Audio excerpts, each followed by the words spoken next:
போய்கிட்டு இருக்கும் பொழுதே மாம்பழம் மரத்தை பார்க்குது. அதில் ஒரே ஒரு மாம்பழம் மட்டும்தான் இருக்குது. அந்த மாம்பழத்தை அது பறிச்சிச்சு. அதை பறித்த உடனே அதில் இருந்து ஒரு மந்திர ஆந்தை வந்துச்சு.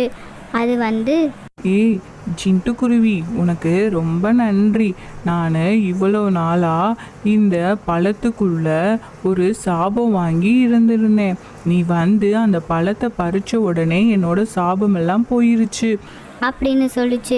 நீ எனக்கு பண்ண இந்த உதவினால நான் உனக்கு 3 மந்திர விதைகளை தரேன். அதை நீ கொண்டு போய் உன்னோட வீட்டுக்கு பக்கத்தில் இருக்க தோட்டத்தில் இந்த 3 விதைகளையும் புதைச்சி வச்சினா அதில் இருந்து வர்ற மரத்தில் வர பழங்களை நீ டெய்லி சாப்பிட்டுக்கலாம். அதுவே உனக்கு உணவுக்கு சரியாக இருக்கும் அப்படின்னு சொல்லுது. உடனே அந்த சிட்டுக்குருவி அங்கே இருக்கிற விதைகள் எல்லாத்தையும் எடுத்துட்டு அது வீட்டுக்கு கொண்டு போகுது. அங்கே